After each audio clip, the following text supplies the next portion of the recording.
Jauh Ustaz.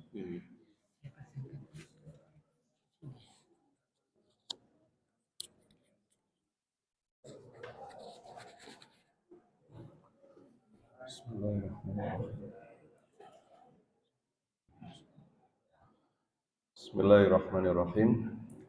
Assalamualaikum warahmatullahi wabarakatuh.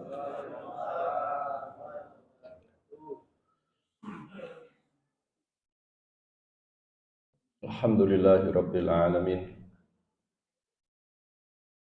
Alhamdulillahilladzi anzala al-Qur'ana 'ala 'abdihi hudan lin-nasi wa bayyinatin minal huda wal furqan.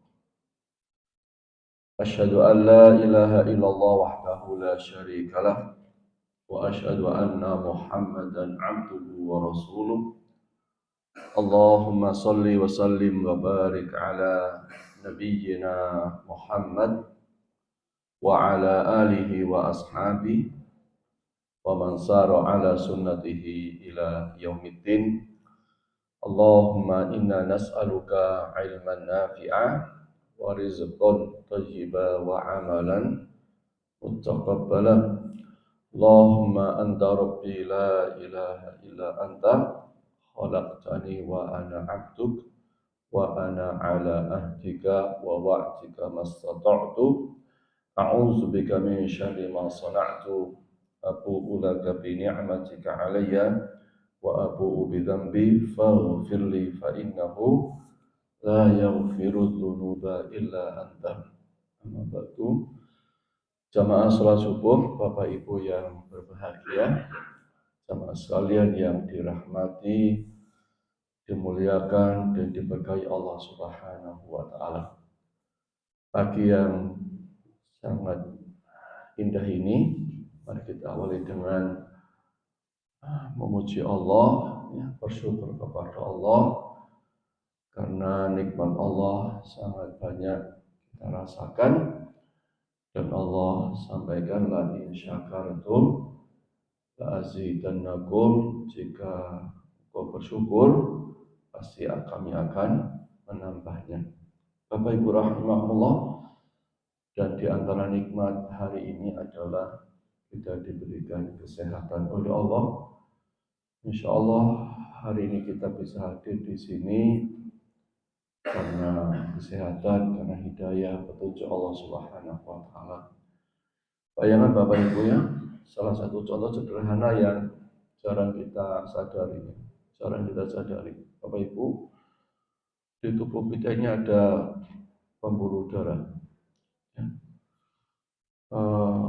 Bapak Dahlan Ihsan, Bapak Ibu, pernah suatu saat menceritakan, ya, beliau sakit pembuluh darahnya itu 50 cm. Ya. 50 cm punya Pak Dahlan Ihsan, pembuluh darahnya rusak. Kemudian harus dilakukan tindakan medis, dan beliau tanya kepada dokter Benyamin Cuan, berapa harga selang darah 50 cm? Harganya 500 juta. Jadi untuk ganti pembuluh darah 50 cm itu 500 juta. Nah, Bapak Ibu, kalau 50 cm 500 juta, kalau 1 meter 1 miliar. 1 meter 1 miliar. Bapak Ibu, pernah tahu kira-kira di tubuh kita ini ada berapa panjangnya pembuluh darah?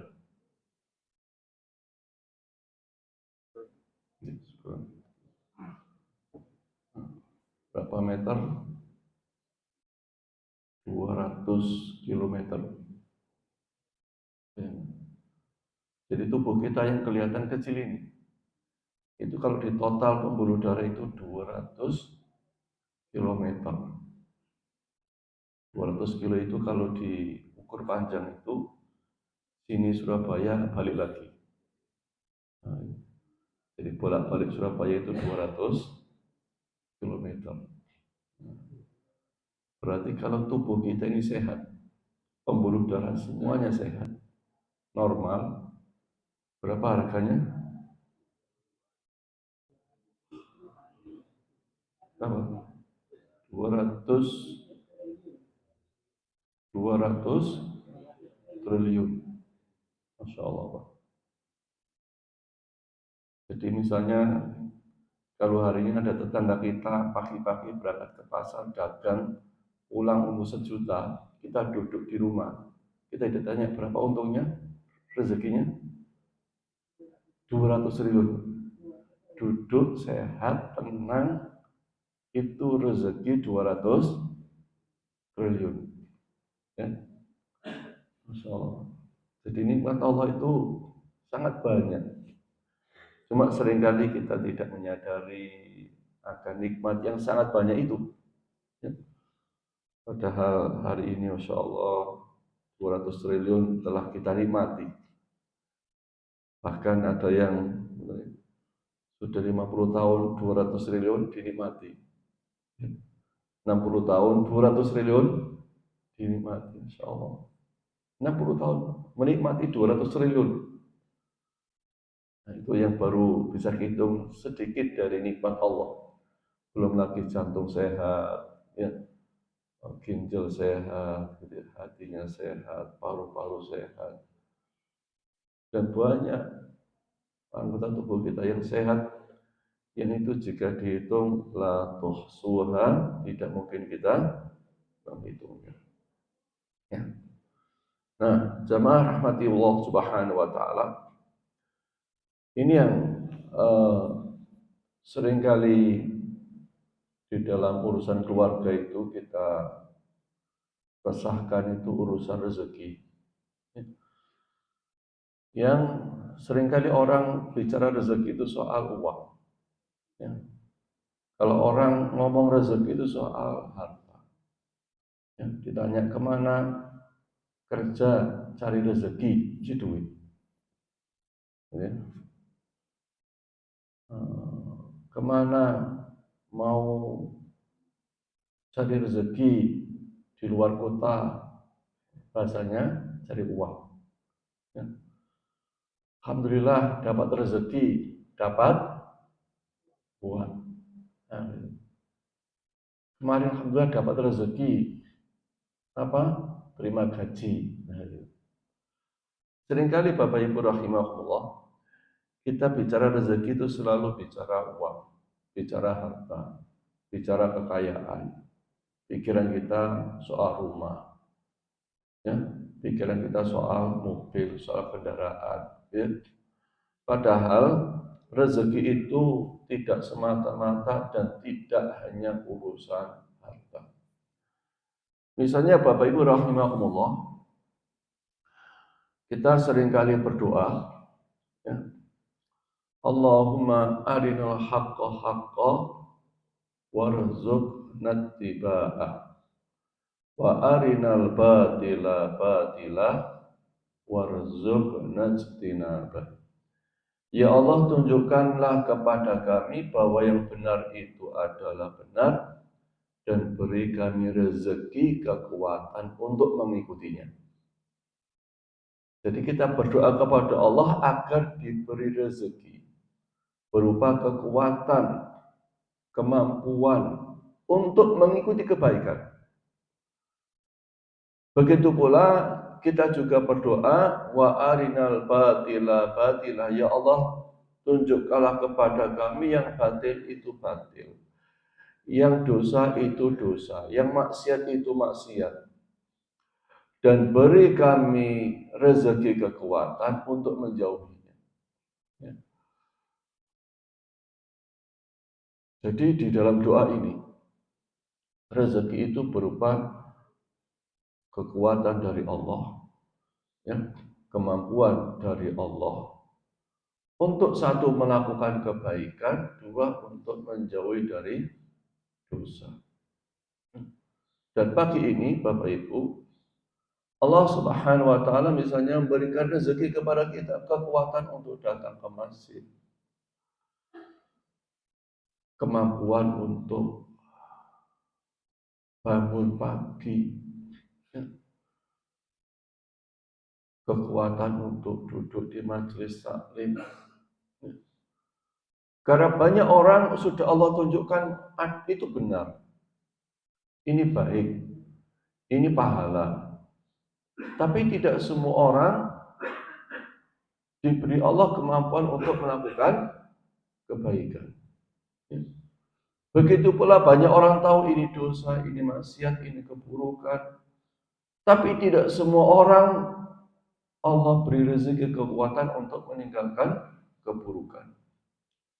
Karena itu ketika kita bisa datang ke majelis taklim, bisa sholat 2 rakaat, hanya 2 rakaat itu rezeki yang luar biasa. Bahkan kita seringkali mendengar ya, keutamaan sholat 2 rakaat sebelum subuh khairun minat dunya wa ma fiha, lebih baik daripada dunia dan seisinya. Bayangkan.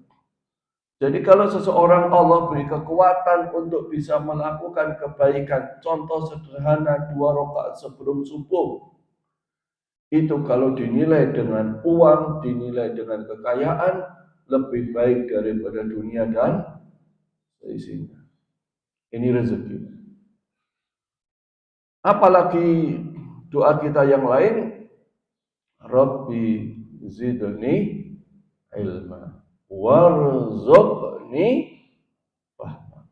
Ya Allah, tambahkanlah aku ilmu dan beri aku rezeki agar dapat memahaminya. Ya. Jadi setelah hadir di majelis ilmu rezeki, hadir pulang dalam kondisi faham, mengerti adalah rezeki. Ya. Memahami ilmu adalah rezeki. Ya.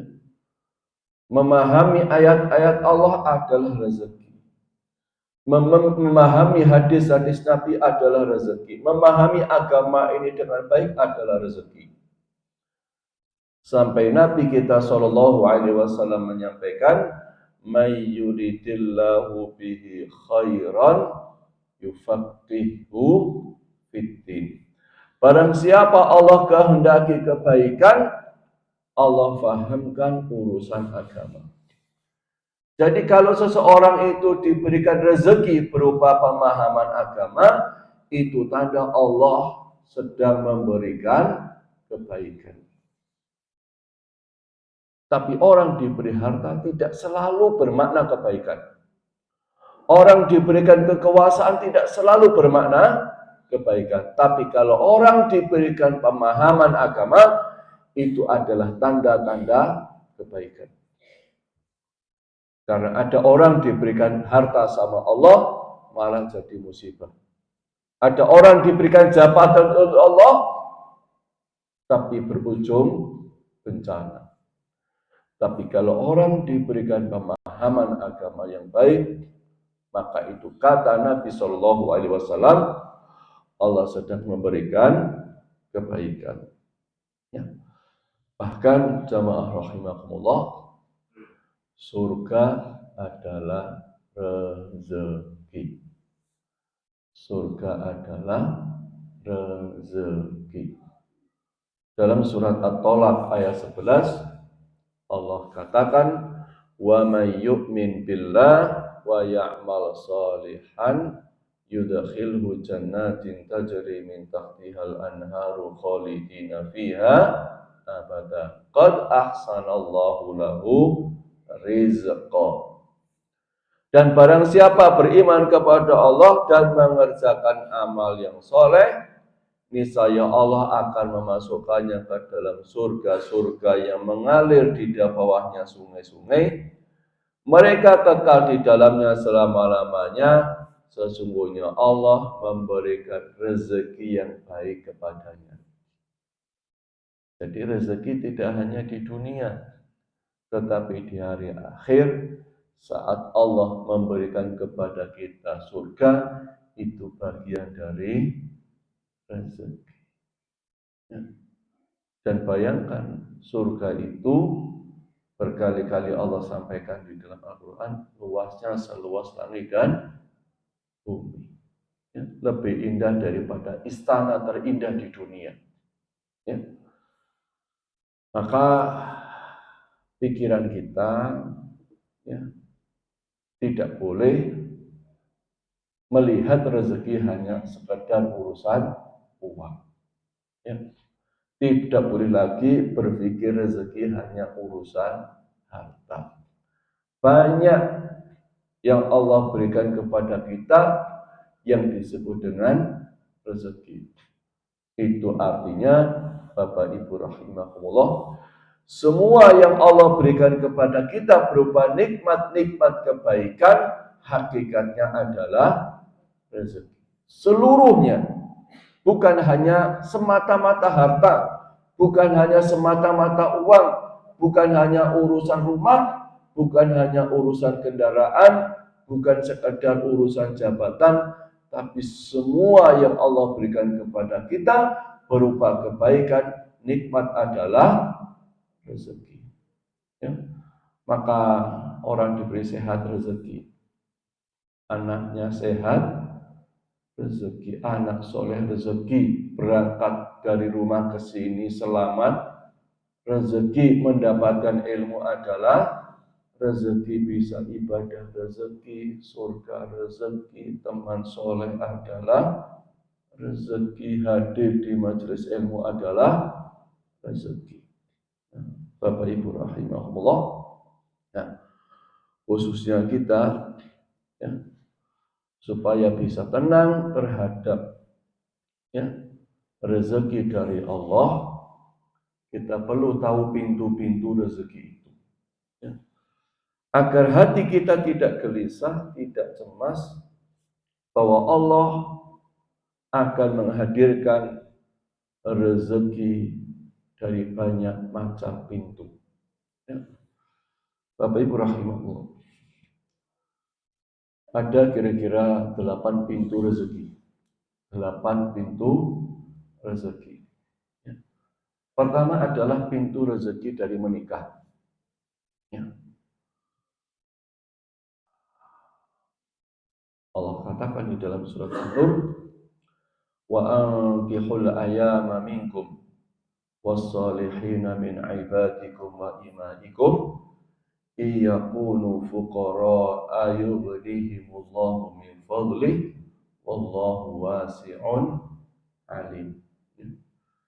Dan nikahkanlah orang-orang yang masih membujang di antara kamu dan juga orang-orang yang layak menikah dari hamba-hamba sahayamu yang laki-laki dan perempuan. Jika mereka miskin, Allah akan memberi kemampuan kepadanya dengan karunia-Nya, dan Allah Maha luas pemberiannya, lagi Maha mengetahui. Jadi Bapak Ibu, nikah itu adalah pintu rezeki. Dalam berbagai bentuknya, rezeki dari berbagai bentuknya. Bapak Ibu, kita seringkali, ada beberapa orang sedang fenomena yang saya sampaikan ya, nikah itu semakin tahun semakin menurun, Pak.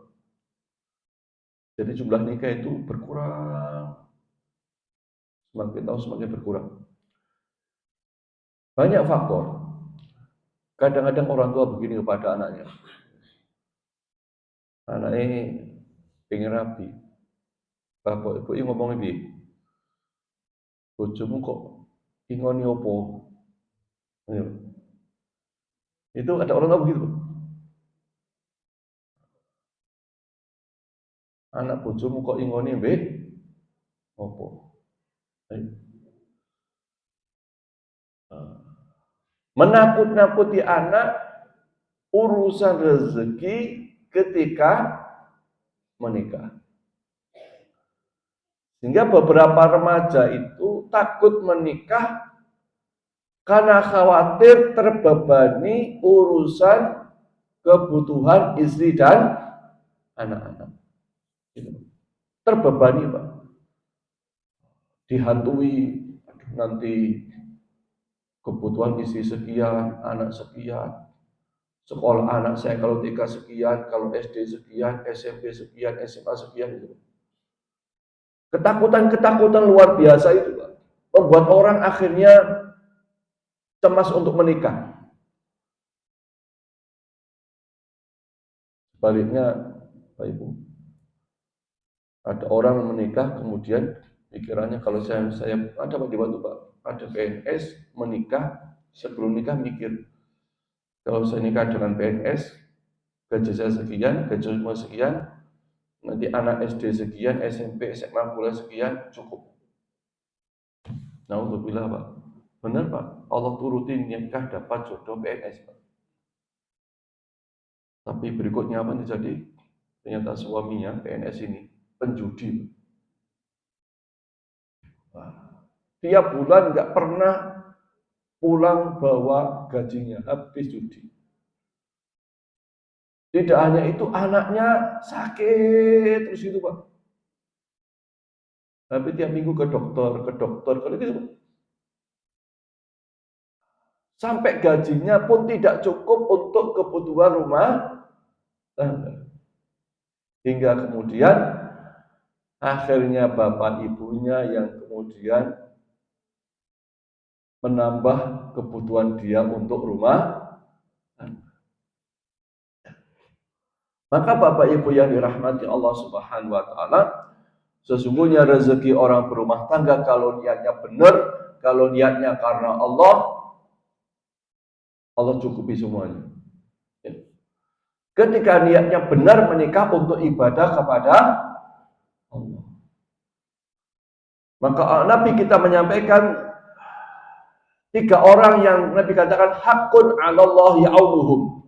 Allah pasti akan menolongnya. Yaitu orang yang menikah yuridul afaf, dia ingin menjaga kehormatan diri. Allah pasti tolong, Pak. Allah pasti bantu, Allah pasti mudahkan. Orang yang menikah niatnya benar karena Allah, Allah bantu, Allah tolong, Allah mudahkan segala urusannya ketika berumah tangga. Ya. Karena rezeki itu sekali lagi tidak hanya urusan uang. Pertama, Bapak Ibu, orang nikah tentu dia mendapatkan rezeki, seorang istri mendapatkan rezeki seorang suami. Itu rezeki. Rezeki, Pak. Allah anugerahkan dia seorang suami. Seorang lelaki Allah beri dia seorang istri. Karena banyak orang ingin menikah, tapi tidak semua orang diberikan kemudahan untuk menikah. Banyak wanita ingin punya suami sampai usia sekian, belum Allah hadirkan rezeki seorang suami. Ada seorang lelaki yang ganteng, yang kaya, penghasilannya cukup. Allah tidak hadirkan dia seorang istri. Maka satu ketika kita menikah, itu sudah rezeki suami istri. Ya. Dengan menikah, Bapak Ibu, Allah jauhkan kita dari maksiat. Ya, Allah jauhkan kita dari maksiat. Maka rezeki diselamatkan Allah dari maksiat. Bahkan Nabi katakan, ya, hubungan suami istri adalah pahala. Ya, rezeki dari Allah Subhanahu wa taala. Orang ketika menikah tersalurkan kebutuhan biologisnya, dia jauh lebih sehat daripada orang yang tidak menikah. Ya. Fisiknya sehat, pikirannya sehat. Rezeki dari Allah Subhanahu wa taala. Maka Nabi menyampaikan iltamisul ghina fin nikah. Carilah kaya, hidup berkecukupan dengan menikah. Apalagi Bapak Ibu rahimakumullah. Bapak Ibu silakan lihat anak-anak muda yang tidak menikah. Ya. Kata orang-orang dulu waktu saya masih muda, ya, Waktu saya belum menikah, ngomong aja orang kamu. Kalau kamu nggak nikah, cuek saja kamu nggak punya. Cuek saja kamu tidak punya. Dari mana kamu kaya? Dan rata-rata anak muda itu kalau nggak nikah, ya duitnya habis kemana-mana, nggak jelas. Nggak jelas. Alhamdulillah sesudah nikah, sederhana, punya sendok di rumah. Sederhana, Pak. Punya piring, gitu ya. Punya almari pakaian, gitu ya. Sepeda motor, biasanya kalau laki-laki keluar rumah sendirian sepeda motor, istri keluar rumah, wanita keluar rumah sepeda motor sendirian. Sesudah menikah, goncengan. Mestinya bensinnya habis sehari sama-sama 5 liter, habisnya cuma 1 liter karena goncengan tuh, Pak. Ini nggak kita sadari rezeki, Pak. Ya. Orang kalau belum nikah kan ya jalan sendiri-sendiri. Bensinnya masing-masing. Setelah menikah jadi satu. Rezeki. Ada laki-laki kuliah ngekos sendiri. Perempuan kuliah ngekos sendiri. Sesudah nikah kosnya jadi satu. Lebih hemat kan? Ini rezeki, Pak. Biasanya untuk kos dua-duanya masing-masing setahun 10 juta cukup 5 juta. Rezeki. Ya. Banyak rezeki didapatkan dari pernikahan. Bahkan ada seseorang cerita, ya, ketika awal menikah, ya, tidak punya apa-apa. Ya, hidup nebeng bapak ibunya. Setelah menikah, bisa kontrak rumah. Ya. Kontrak rumah, punya anak, sama mertuanya dikirimi mesin cuci. Tidak pernah bayangkan, juga tidak pernah minta mesin cuci, tiba-tiba dikirimi sama mertua mesin cuci. Kita lagi punya anak satu dikirimi mesin cuci, punya anak dua sama mertua dikirimi apa? Sepeda motor. Punya anak tiga dikasih mobil. Karena dilihat ini mantunya ini punya anak tiga, sudah tidak mungkin lagi satu sepeda motor buat berlima loh, anaknya tiga. Sudah anaknya tiga, punya mobil, tapi masih ngontrak. Anak tambah 4, mertua lihat ini, aduh kok ngontrak terus. Diberikan tanah, Pak. Mertua. Berikan tadi cita, nggak punya uang untuk bangun sama mertua. Dikasih uang buat bangun rumah. Itu baru yang nampak kasat mata rezeki yang dipahami oleh orang awam. Tetapi sesungguhnya ada rezeki yang lebih besar di balik itu yang Allah berikan kepada orang yang menikah karena Allah Subhanahu wa Ta'ala. Maka Bapak Ibu, motivasi anak kita untuk menikah, untuk berumah tangga, yakin datang rezekinya.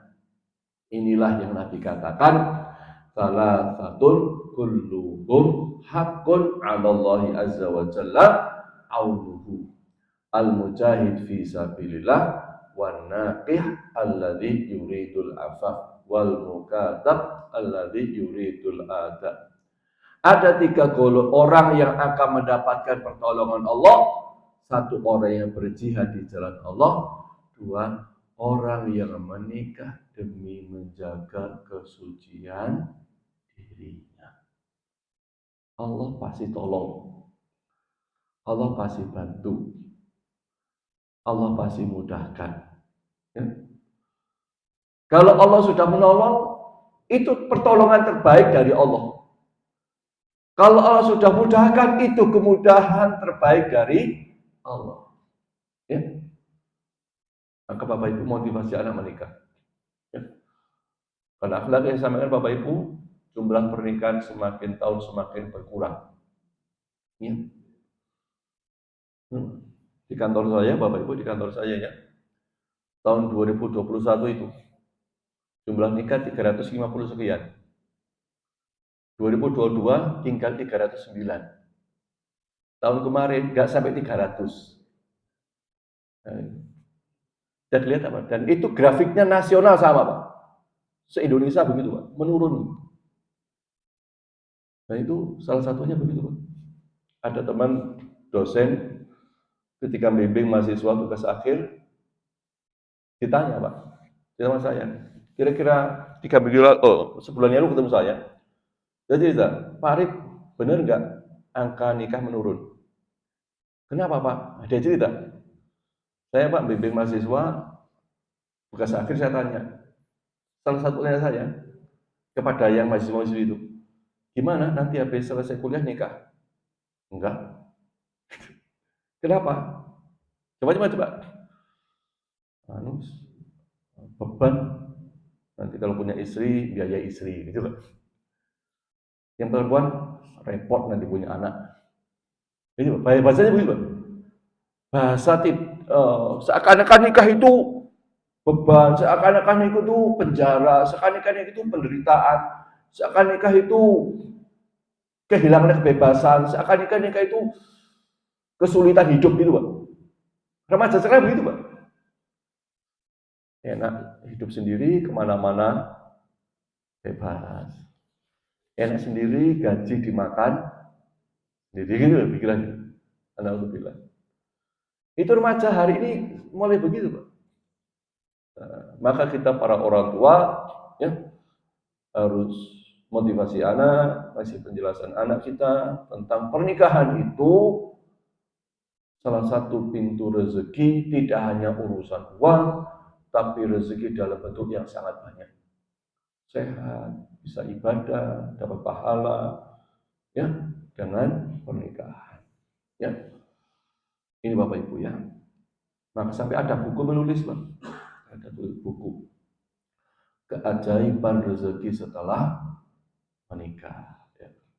Menikahlah Allah akan memberimu rezeki. Ya, gitu. Sampai ada buku begini, Pak. Buku yang penting untuk dibaca anak-anak kita supaya termotivasi untuk menikah.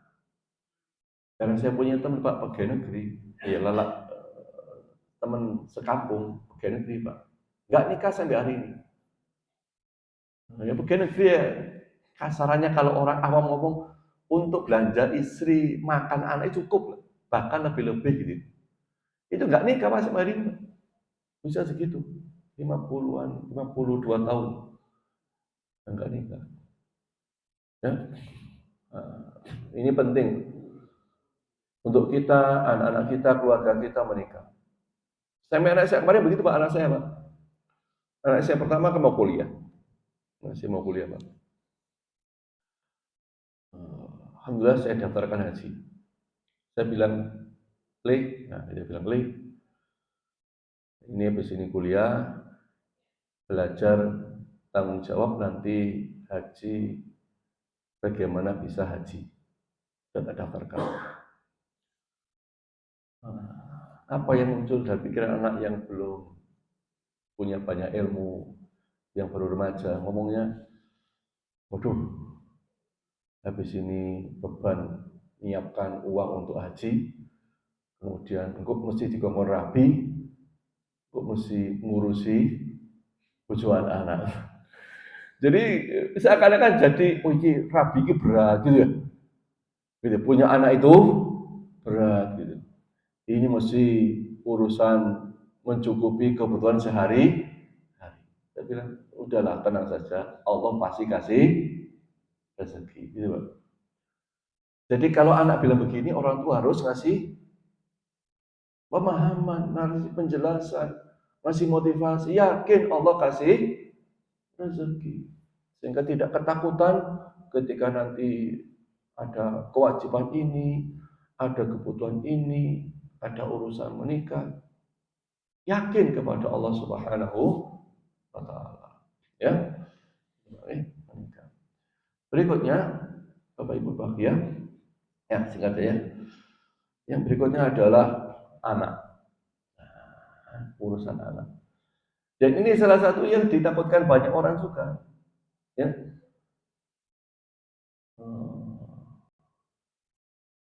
Seakan-akan ada orang kampung mulai di anak bebannya semakin berat.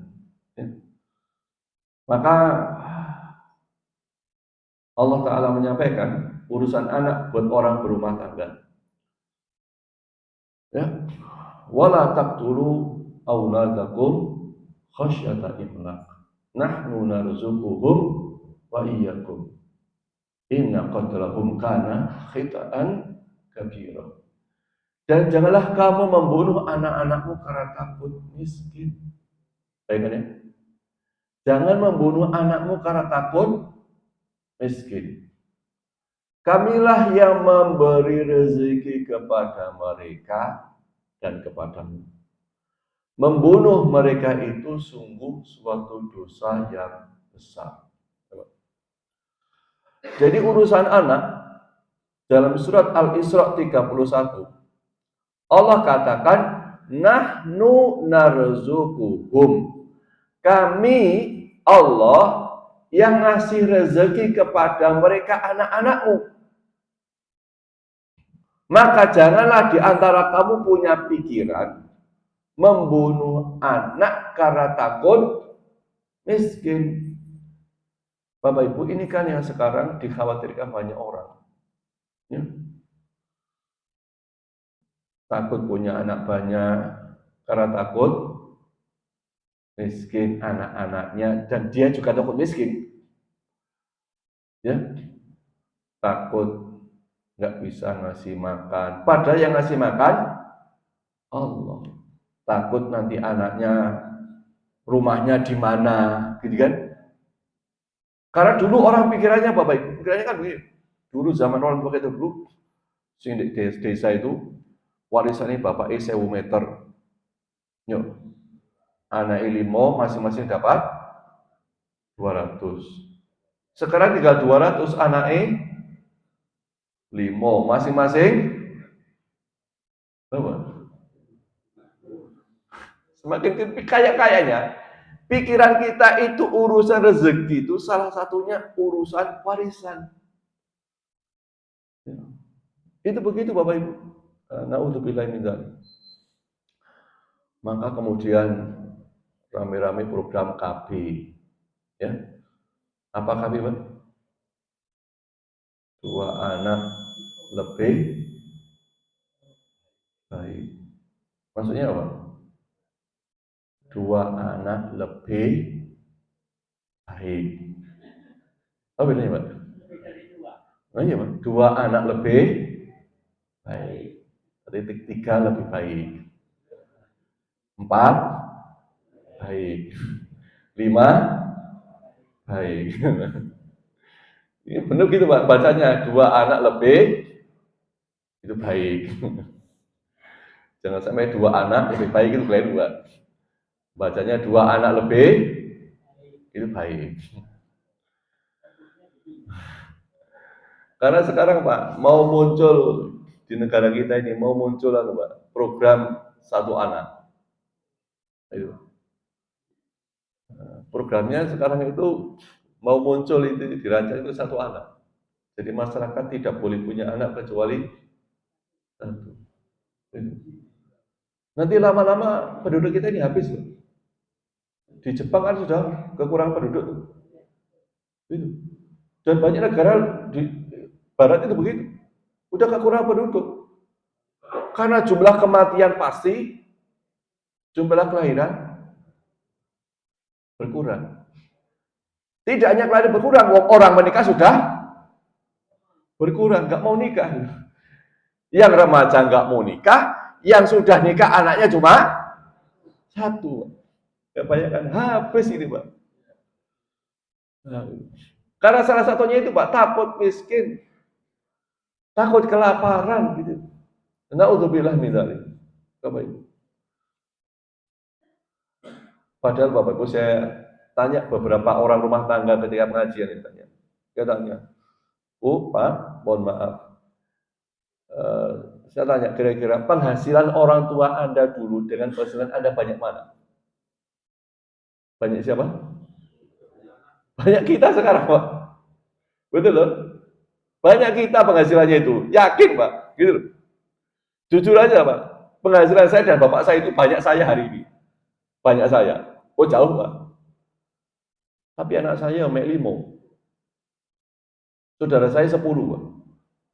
Mestinya kan anak kita hari ini kan bapak saya misalnya orang tua kita dulu penghasilannya sebulan misalnya 2 juta. Anaknya 10. Mestinya sekarang yang penghasilannya 5 juta, anaknya berapa? 20 mestinya, Pak. Itu matematika begitu, Pak. Mestinya begitu, tapi enggak sekarang, Pak. Sekarang cari orang rumah tangga anak 4 itu udah jarang, Pak. Lo telu jarang. Rata-rata 2. Apalagi berikutnya 1, Pak. Gitu. Naudzubillah, Pak.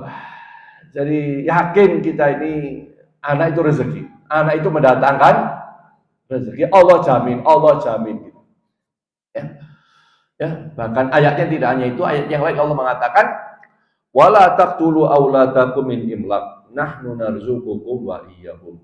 Dan janganlah kamu membunuh anak-anakmu karena takut kemiskinan. Jangan. Kami akan memberi rezeki kepadamu dan kepada mereka. Maka orang Jawa kita dulu itu, masya Allah kan, jargonnya banyak anak, banyak rezeki, ya gitu. Yakin orang tua dulu itu. Ya. Kita ini, Pak, karena terlalu banyak lihat medsos itu, Pak. Waduh, mangan gak mangan pokoknya. Oh, bolehnya. Sampai ibu saya, Pak, ibu saya itu ngomong gini, anak 10. Ibu saya itu anak kalau nikah dikasih syarat, Pak. Pokoknya mari rabi kudu kumpul di batu. Gak oleh rabi keluar batu. Lanang wedok tapi, Pak. Saudara saya itu laki-laki 5, perempuan 5. Pokoknya rabi kudu kumpul di batu. Jadi adik saya yang nomor 10, yang terakhir itu, dulu mau nikah dapat Bandung. Ngomong ke orang tua. Enggak dijawab-jawab, Pak. Enggak dijawab iya tidaknya. Sampai terakhir ngomong. Tak tanya, kenapa? Tak bilang, Mak, nah, di Bandung kadoan li. Oleh tapi syaratnya kudu mulih ini. Tapi adik saya, Mak bilang boleh nikah Bandung, tapi harus pulang ke Batu. Syaratnya gitu, Pak. Alhamdulillah sekarang, Pak, 10 orang kumpul di Batu semua, Pak. Iya. Itu, tapi Masya Allah, Pak. Dengan kumpul itu, Masya Allah, berkahnya luar biasa, Pak. Bayangkan, Pak, 10 anak kumpul kabeh. Oh, anak mek loro. Waduh kabeh, Pak. Ada lah. Gitu, Pak. Ono mek siji tambah ditinggal dhewean Bapak Ibu. Ya Allah, Pak. Maka anak itu bawa rezeki itu begitu, Pak. Masya Allah. Artinya kumpul anak saja sudah rezeki, Pak. Kumpul anak itu rezeki kan? Gitu. Bapak dhewean ono sing ngancani rezeki itu. Kadang-kadang orang tua sendirian, ya anaknya jauh, ditekekno Dek, mati jombo gitu. Ya Allah. Aduh, Pak, kadang-kadang sedih, Pak. Maka banyak anak itu penting. Ya sak blesek-blesek lek anak 10, sing 5 atos, sing 5 cedek ngono, Pak. Wes mek loro waduh kabeh, Pak. Aduh. Aduh. Maka Bapak Ibu ya kalau punya anak yang anaknya nikah kasih tahu, "Le, anak sing akeh." Nduk anak sing akeh ora usah kuatir urusan rezeki. Ini penting, Pak. Ini Pak, anak Isa ini koyo apa, Pak? Allah. Ono sing anake 88, Pak. Iya, Pak. 88 piye, Pak? Misale Pak bojone papat, bojo siji pira, Pak? Pira, Pak? 22, Pak. Masyaallah. Yakin kan, yuk hidup semua, makan semua gitu kan. Gitu, Pak. Ini pentingnya banyak anak. Maka yakin Allah kasih rezeki. Salah satunya dari pintunya namanya ya. Karena kalau umatnya banyak itu enak, Pak. Apalagi pemilu gini, Pak. Pilkada gini, Pak. Ya, ya. Walau wong Islam anaknya akeh gitu ya. Pilkada mesti menang, Pak. Begitu lagi kami pilkada sekarang MK gitu. Itu urusan pilihan siapa yang suaranya paling banyak gitu. Maka kalau umat Islam itu sedikit, ya kalah, Pak. Jadi nasib kita ini salah satunya tergantung pada jumlah keluarga kita. Ya. Maka Allah, ini pentingnya kita pahami urusan rezeki. Ya, sehingga kita semangat punya anak banyak. Anak kita kalau nikah dikasih tahu, kemarin yang Pak Imam ya, kasih tahu Pak anaknya, duk sing anake sing akeh. Gitu Pak. Yang kemarin mantuan gitu. Jangan saya dijanjani loro wae. Iya Pak, ngapunten. Saya dulu mertua saya itu karena itu Pak. Istilah cerita. Bisa cerita Pak. Dulu itu ketika mau awal nikah itu sama ibu nggak boleh punya anak dulu. Ternyata saya punya anak itu pas bulan ke-10 lahir anak. Jadi rabi langsung tuh anak. Kata ibu, masih kuliah, masih kuliah istilahnya. Jadi saya dulu istilahnya kuliah, saya gendong anak Pak. Di Unmus ini dia. Saya gendong anak saya, bayi itu istilahnya kuliah. Gendong Pak, biasa. Gitu. Anak satu kuliah belum selesai. Enggak, selesai kemudian Pak, selesai kuliah. Lalu kata ibu, anu sih, engkau duwe anak loro tok suwe dik. 5 tahun lagi. Alhamdulillah 3 tahun berikutnya lahir anak kedua. Kata wis cukup loro ae. Loro ternyata lahir lagi ketiga, Pak. Kok ibu piye Pak ngurus anak telu iki? Orang tua cemas, mertua cemas, Pak. Ternyata lahir anak keempat. Lahir anak akhir kelima. Alhamdulillah, Pak. Jadi saudara istri saya itu cuma 2, Pak. Saudara kandungnya ada 2. Sehingga mungkin ibu mertua bayangan dua anak itu repot gitu. Ternyata putune 5. Saya berharap anaknya 10, Pak. Cuma Allah baru kasih 5. Mudah-mudahan dapat 10. Saya itu lihat bapak, emak saya itu punya anak banyak, sewenang. Saya punya saudara banyak, sewenang Pak. Saya pikir gitu Pak, saya mikir anak saya, saudaranya banyak, seneng gitu Pak. Iya Pak. Bayangkan Pak, saya itu pernah sakit. Ya, istri saya ngurus anak saya 5. Siapa yang ngurus saya? Saudara saya Pak. Itu, saya pernah masuk rumah sakit, opname. Siapa yang ngurus? Istri saya ngurus anak saya 5. Yang ngurus saya nggak ada lain kecuali saudara saya, gitu kan? Kan paling dekat itu saudara, tetangga ya mungkin bantu, tapi kan nggak bisa full tuh. Teman ya paling hanya jenguk 1 jam pulang kan begitu. Tidak ada Pak kecuali saudara Pak. Saya punya staf dulu Pak. Dia cerita, dia 2 bersaudara Pak. Ya 2 bersaudara. Ya. Oh, dia sakit. Saudaranya sakit, enggak ada yang ngurusi dia Pak. Bayangkan. Ya, nah itu contohnya Pak.